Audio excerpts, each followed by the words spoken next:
गीत के माध्यम से क्या होता है कि बच्चों को याद हो जाता है और एंजॉय भी कर लेते हैं। मेरे पापा जो कि पढ़े लिखे नहीं थे लेकिन कड़े थे, उन्होंने मुझे पढ़ाया। हालांकि उनसे कुछ लोग कह भी देते इनका क्या करोगे पढ़ा के, ये क्या करेंगे।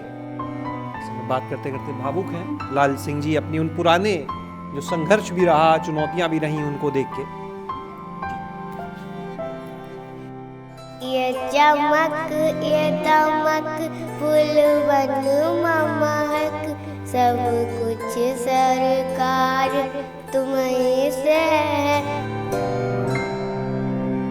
आज हम आपको ग्रामीण क्षेत्र के सरकारी विद्यालय में पढ़ाने वाले एक ऐसे दिव्यांग शिक्षक से मिलवाने जा रहे हैं जो बच्चों को खेल खेल में पढ़ाते हुए बड़े से बड़े संदेश दे जाते हैं। वो जब क्लास में बच्चों को पढ़ाते हैं तो इस बात को भी ध्यान में रखते हैं कि वो संदेश सिर्फ उस क्लासरूम में मौजूद बच्चों तक ना रहे बल्कि देश दुनिया तक पहुंचे। इसलिए वो अपने इन लेक्चर्स को वीडियो पर रिकॉर्ड करते हैं, सोशल मीडिया के माध्यम से दूसरों तक पहुंचाते हैं। तो चलिए आपको मिलवाते हैं आज हम प्राथमिक विद्यालय ददियूरी जो शाहजहांपुर में है, वहां के सहायक अध्यापक लाल सिंह जी से, जो इस समय हमारे साथ में मौजूद है और आज अपने काम से एक अलग अपनी पहचान बनाई है उन्होंने। लाल सिंह जी, बहुत बहुत स्वागत आज आपका हमारे साथ गांव जंक्शन चैनल पर। Thank you. लाल सिंह जी, ये बताइए, हम आए जब तो देख रहे थे कि कितने अच्छे से आप बच्चों को पढ़ा रहे हैं, वीडियो रिकॉर्ड हो रहा है, गीत गा के पढ़ा रहे हैं, कविताएं गा के पढ़ा रहे हैं। वो गीत के माध्यम से क्या होता है कि बच्चों को याद हो जाता है और एंजॉय भी कर लेते हैं और उसका बर्डन भी उनके माइंड पे नहीं होता है। बच्चे बहाना घर से बना देते हैं कि हमें स्कूल ज़रूर जाना है ताकि हमारा क्लास मिस ना हो। ये सारे फ़ायदे हैं इससे। और मैं वीडियो सोशल मीडिया पे भी डालता हूँ। मेरे पास कॉल आती है कि सर मैं अपने बच्चे को आपके पास पढ़ाना चाहते हैं। मेरा ये उनसे कहना होता है कि आप जैसे हमारे वीडियोस हैं उनको दिखाइए और उसके बाद में मैं अभी हमारे पास थोड़ा सा मालिया की व्यवस्था की कमी है। मैं अब व्यवस्था बना करके एक ऐसा हब तैयार करूँगा जिससे ऑनलाइन क्लासेस लूँगा और उससे मीन्स जितना भी लोग जुड़ेंगे, देश दुनिया के लोग उससे जुड़ेंगे। जो आने वाली हमारी जनरेशन है वो उनसे लाभान्वित होगी। बहुत अच्छी बात कही लाल सिंह जी आपने। लाल सिंह जी, ये बताएं कब से हैं इस विद्यालय में? मैं 2021 से हूँ, जुलाई 2021। यहाँ पे पहुँचे तभी से वीडियो बनाने शुरू कर दिए या कुछ समय बाद? हाँ, कुछ समय बाद 2-4 महीने के बाद स्टार्ट कर दिए। अब तक कितने वीडियो बना चुके होंगे? मैं 1000 प्लस बना चुका हूँ। 1000 से ज़्यादा वीडियो? जी। क्या हर क्लास को रिकॉर्ड करते हैं? नहीं, हर क्लास को नहीं। मान लिए कोई कंटेंट है उसको कविता के माध्यम से आप केवल विद्यालय में आके नहीं बना सकते हैं। उसके लिए आपको सोचना पड़ेगा और वो लैंग्वेज प्रयोग करनी पड़ेगी जो बच्चों के लिए क्या है, समझ में आ जाए बच्चों के। वैसे तो आपने बहुत सही क्षेत्र चुना है। मुझे लगता है इस क्षेत्र में, शिक्षा के क्षेत्र में ऐसे ही लोगों की ज़रूरत है जो ऐसे जी हैं। तो हमें लगता है बहुत। क्या हमेशा से सोचा था शिक्षक ही बनना है? नहीं, मैं पोलियोग्रस्त जब मैं 2 साल का था तब हुआ था। मेरे पापा जो कि पढ़े लिखे नहीं थे लेकिन कड़े थे, जैसे देहात में बोलते हैं, तो उस ज़माने में उन्होंने मुझे पढ़ाया। हालांकि उनसे कुछ लोग कह भी देते इनका क्या करोगे पढ़ा के, ये क्या करेंगे। मेरे सामने कुछ लोगों ने कहा और वो भी पढ़े लिखे लोगों ने कहा। मेरे पापा ने कहा नहीं, इनको हमें पढ़ाना है और उनका सपना था कि मैं डॉक्टर बनूं। हमारे घर से इंदलपुर का जो प्राथमिक विद्यालय है वो 1 किलोमीटर है, तो छोटा था, मैं नहीं जा पाता था। उस समय साधन भी कम थे, ट्राई साइकिल, व्हील चेयर ये नहीं मिलता था उस ज़माने में। तो कक्षा 3 तो घर से, उसके बाद जब कक्षा 3 में एडमिशन हुआ तो मैं घुटनों के बल जाया करता था और जब घुटनों के बल जाते थे खड़ंजे पे मेरे पैर छिल जाते थे और खून भी निकलने लगता था। लेकिन मैंने हिम्मत कभी हारी नहीं। मैं कभी भी एक दिन भी मैंने मिस नहीं किया। जब मैं कक्षा 8 पास किया तो वही डॉक्टर वाला सपना था, तो उसके लिए साइंस साइड लेना था। उसके लिए हमारे गांव में कोई टीचर नहीं था, तो मैंने कहा मैं साइंस साइड तो नहीं, कोई डॉक्टर नहीं बन पाऊंगा, लेकिन मैं इंग्लिश का टीचर ज़रूर बन जाऊंगा। तो मैंने इंग्लिश को टीचर बनने के लिए प्रयास किया, इंग्लिश को पढ़ना शुरू किया और उसके बाद में कक्षा 10 में फिर मैं मोहिद्दीनपुर में रहा, और उस समय ये कंडीशन थी, लोग कहते थे कि आप खाना कैसे बनाओगे, मैं कहता मैं बना लूँगा, और मैं वहाँ अपने बर्तन लेके चला गया, क्योंकि रोज़ स्कूल मुझे जाना था, ये मेरी लाइफ में डेली लाइफ में शामिल था। तो मैं बनाने लगा। 2-4 दिन के बाद एक बाबा, बूढ़े बाबा वहीं रहते थे, कहने लगे कि तुम पढ़ाई करो, मैं खाना बना के देता हूँ। तो उन्होंने मुझे खाना 2 साल तक खिलाया। उसके बाद विवेकानंद से मैंने ग्रेजुएशन किया, इंग्लिश लिटरेचर और हिंदी लिटरेचर में। और फिर बीएड के लिए मैं चित्रकूट में जगत गुरु रामभद्राचार्य दिव्यांग स्टेट यूनिवर्सिटी है, वहाँ पे चला गया। तो 2011 में मैंने बीएड किया। 2013 में एमए इंग्लिश में गोल्ड मेडलिस्ट, इंग्लिश से हमारा यूजीसी नेट भी है। पीएचडी के लिए एनरोलमेंट हुआ, आरडीसी हुई, लेकिन इसी दरमियान हमारा सिलेक्शन टीजीटी के पद पे देवरिया में हुआ। मैं देवरिया में था तो पीएचडी में कंप्लीट नहीं कर पा रहा था, क्योंकि चित्रकूट देवरिया मुझे आने जाने की असुविधा हो रही थी, तो इसलिए मैंने उसे लेफ्ट कर दिया। हालांकि बुरा तो लगता ही है, क्योंकि कोई भी, ये मेरा सपना था कि मैं इंग्लिश से पीएचडी करूं, लेकिन वो पूरा नहीं हो पाया।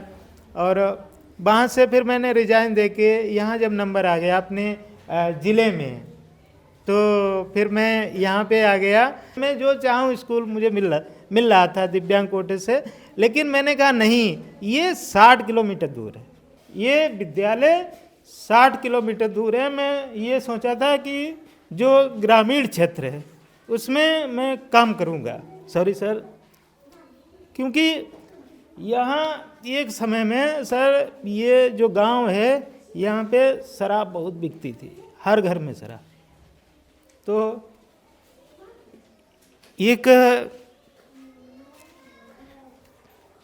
इस समय बात करते करते भावुक हैं लाल सिंह जी, अपनी उन पुराने जो संघर्ष भी रहा, चुनौतियां भी रही, उनको देख के।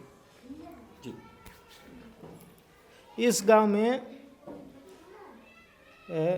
मैंने ये सोचा कि कम से कम अभी स्टार्टिंग में मैं एक गांव को सुधार दूंगा। आज ये कंडीशन हो गई है सर कि गांव में कुछ लोग कहने लगे हैं कि वास्तव में स्कूल में बहुत सुधार हुआ। लाल सिंह जी, हम देख रहे थे आपके कई बड़े रोचक वीडियो हैं जी। कि अभी चाहे वो इंडिया पाकिस्तान के बीच में युद्ध छिड़ा, जी। तो उस बीच में कई तरह की एडवाइजरी जो थी वो जारी की गई, उनको खेल खेल में समझा दिया। गर्मी आई तो हीट वेव से जुड़े वीडियो बना दिए। उसको मैंने पहले नेट से सर्च किया था कि किस तरीके से, क्या हिंट है इसमें, क्या निर्देश दिए गए हैं। तो उसके बाद में फिर मैंने बच्चों को सेट किया कि इस तरीके से आपको करना है, और वैसे फिर बना लिया। हीट वेव वाला, हाँ, हीट वेव वाला तो क्या दिखाया था हीट वेव वाले में? हीट वेव वाले में दिखाया है कि एक सर बच्चा आता है स्कूल में, और वो पूरे गांव को पार करके आता है। उसके बाद में वो गिर पड़ता है, बेहोश हो जाता है, उससे हीट वेव का इफेक्ट होता है। फिर जो बच्चे होते हैं वो उसे उठा के अंदर लाते हैं, टेबल पे लेटाते हैं, और उसके हाथ पैर को मसलते हैं। उसके जो सर है उस पर पट्टी डालते हैं भिगो करके, और उसके थोड़ी, एक बच्चा उस पर हवा भी करता है, और उसके थोड़े देर बाद उसको थोड़ा सा पानी पिलाते हैं, और फिर एक एक बच्चा करके एक एक पॉइंट को बताता है उसमें। जिन बच्चों को लाल सिंह जी पढ़ाकर उनका भविष्य संवारने का काम कर रहे हैं, क्या नाम है आपका? जूही। तो इस क्लास में बैठते हो, पढ़ते हो, क्या अच्छा लगता है? सर मेरे गाना गा के पढ़ाते हैं तो बहुत अच्छा लगता है। आपको कोई गाना आता है? हाँ। सर से सीखा है? क्या बताओ, सुना दो। ये चमक ये दमक फूल बन महक, सब कुछ सरकार तुम्हीं से है। इठला के पवन चूमे सैया के चरण, बगियन में बहार तुम्हीं से है। बगियन में बहार तुम्हीं से है। बहुत बढ़िया, बहुत बढ़िया। आप जब आते हो लाल सर की क्लास में, आपको सबसे अच्छा क्या लगता है? सर पढ़ाते हैं तब भी अच्छा। कैसे पढ़ाते हैं? गाना गा के भी, गाना गा के, और अच्छे से भी पढ़ाते हैं। क्या नाम है आपका? दीपांशु। दीपांशु, आप कौन सी क्लास में? 5 में। तो दीपांशु, आप बताओ क्या अच्छा लगता है इस क्लास में? गतिविधि जब कराते हैं सर तो मुझे बहुत अच्छा लगता है। तो यहाँ पर ये बच्चों से हम बात कर रहे थे। अब चलते हैं, जो इस ब्लॉक में हम मौजूद हैं, यहाँ के जो खंड शिक्षा अधिकारी हैं, नवीन कुमार जी, उनके पास भी सरकारी स्कूलों की जब हम बात करते हैं ना, तो एक अलग छवि से लोग देखते हैं। आप तो विभाग के अधिकारी हैं, आप भी चीज़ें देखते हैं। इस तरह के जो प्रयास हैं, ये छवि को बदलने में कितने कारगर हैं, आपको क्या लगता है? चूँकि लाल सिंह जी खेल खेल में बच्चों को शिक्षा प्रदान कर रहे हैं, तो इसकी वजह से यहाँ पे बच्चे नियमित रूप से आते हैं। चूँकि बच्चों का मुख्य उद्देश्य होता है हमारा शिक्षा का कि रोचक गतिविधियों से सिखाना। जब बच्चे को हम रोचक गतिविधि से सिखाते हैं तो बच्चा हमारा नियमित रूप से आता है और सीखने के लिए लालायित रहता है। क्योंकि पहले यहाँ पे उपस्थिति बहुत कम रहती थी, जब से लाल सिंह जी आए लगभग प्रतिदिन की उपस्थिति 80% रहती है। हालांकि इस समय गाँव की परिस्थितियाँ थोड़ी विपरीत हैं, फिर भी लगभग 70 से 80% बच्चे नियमित रूप से उपस्थित हो रहे हैं। अन्यथा की स्थिति में 90% या 95% उपस्थिति रहती है बच्चों की। उनके चूँकि वीडियोज़ इस तरह बनाते हैं, जैसे अभी एक स्कूल चलो अभियान पे वीडियोज़ बनाया था इन्होंने, और भारत पाक युद्ध पे जो भी एडवाइजरी जारी की उस पर वीडियोज़ बनाया है। तो ये वीडियोज़ पहले चूँकि यहीं तक लाभान्वित होते थे, मैंने एक दिन निरीक्षण किया तो इन्होंने अपनी फेसबुक ID मुझे बताई। मैंने वीडियो देखे, काफ़ी अच्छे लगे। उसके बाद मैंने इनसे रिक्वेस्ट की आप वीडियोज़ मुझे भी शेयर कर दिया करें पर्सनली। तो वो वीडियो मैंने एक टीचर्स ग्रुप बनाया है, तो उसमें मैंने शेयर करना स्टार्ट कर दिया। तो आज जो भी वीडियो बन रहे हैं तो सारे हमारे पूरे ब्लॉक में इनके वीडियोज दिखाए जा रहे हैं। क्योंकि अधिकांश स्कूलों में स्मार्ट क्लास लग गई है, लाइट आती है तो इनके वीडियो चलते रहते हैं। लाल सिंह जी, तो सभी लोगों से बात हो रही थी, अब अगला लक्ष्य क्या है, आगे क्या करने वाले हैं? मैं सोचता हूँ कि मैं इस नर्सरी को तैयार करूँगा तो ये बच्चे खुद कुछ ना कुछ बनेंगे। लाल सिंह जी, एक चीज़ हम चाहेंगे कि बहुत सारे लोग इस समय आपको सुन रहे हैं हमारे चैनल के माध्यम से गांव जंक्शन पर, तो अगर कोई आपसे बात करना चाहे, संपर्क वैसे करना चाहे, तो कोई नंबर अपना आप क्या साझा करना चाहेंगे? नंबर है हमारा 9506676271। यहाँ पर आप लाल सिंह जी को सुन रहे थे और आपने देखा कि किस तरह से सरकारी स्कूलों की एक और छवि भी है जो सबसे पहले शायद लोगों के जहन में आती है। लेकिन ऐसे स्कूल भी हैं, ऐसे शिक्षक भी हैं इन्हीं स्कूलों में जो बच्चों के जीवन को, उनके भविष्य को संवारने का काम कर रहे हैं। नए नए नवाचार के माध्यम से वो ये कर रहे हैं, और एक ही लक्ष्य है कि जो भी संदेश वो दे रहे हैं वो सिर्फ इन 4 दीवारों तक सीमित ना रहे, बल्कि देश दुनिया तक पहुंचे। और उसके लिए वो क्या कर सकते हैं, इस पर भी लगातार काम कर रहे हैं। शैलेश अरोरा, गांव जंक्शन। गांव जंक्शन को सभी सोशल मीडिया प्लेटफॉर्म्स पर फॉलो करें। व्हाट्सएप चैनल और जीमेल ID पर भी संपर्क साध सकते हैं।